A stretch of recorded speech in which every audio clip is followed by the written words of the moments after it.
جتنے بڑے درجے کی عبادت ہے، جتنے بڑے بڑے فضائل متوجہ ہیں، تو ہمیں تو اس کی پابندی کرنے کے لیے یہ جو اس کے اللہ تعالیٰ کے انعامات اور فضائل ہیں، ان کی کششی کافی ہونی چاہیے۔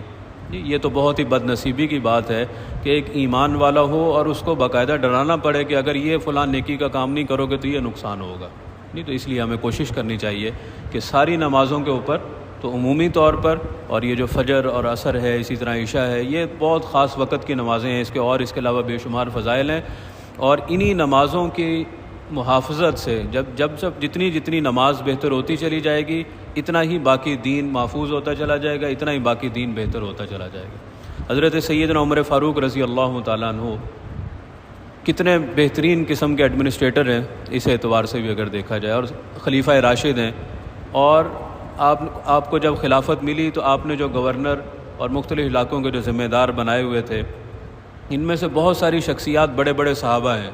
اور بعض باقی جو صحابہ نہیں ہیں وہ تابعین ہیں، اور خود انہی صحابہ کے تیار کردہ لوگ ہیں جو سب سے پہلا خط لکھا ہے بطور حکمران اپنے سارے نائبین کو، مختلف علاقوں کے جو گورنر تھے ان کو یہ کہا کہ اگر تمہاری نماز محفوظ ہے پھر تو ٹھیک ہے، اگر تمہاری نمازیں محفوظ نہیں تو مجھے تمہارے کسی اور کام کی ضرورت نہیں ہے۔ یعنی یہ ہمارے دین کے اندر اتنی اہم چیز ہے، تو اس لیے ہمیں ہر ممکن کوشش کرنی چاہیے۔ اس کا ایک بہت اچھا سلوشن اس کا یہ ہے کہ اپنا کوئی نہ کوئی ایک رفیق بنا لیں، اس کو کہیں کہ جی ایمانی اعتبار سے ہم نے ایک دوسرے کی خیر خبر رکھنی ہے، تو جب کبھی موٹیویشن کم ہو رہی ہو، کبھی سستی ہو رہی ہو، تو ایک دوسرے کو انسان یہ ترغیبی بات سنا کر دوبارہ سے اس نماز کے عمل پہ کھڑا کرے گا۔ نماز بنے گی تو باقی پوری دینی ترقی کا سفر بھی شروع ہو جائے گا۔ تو اللہ رب العزت ہمیں نماز کی یہ حقیقت نصیب فرما دیں۔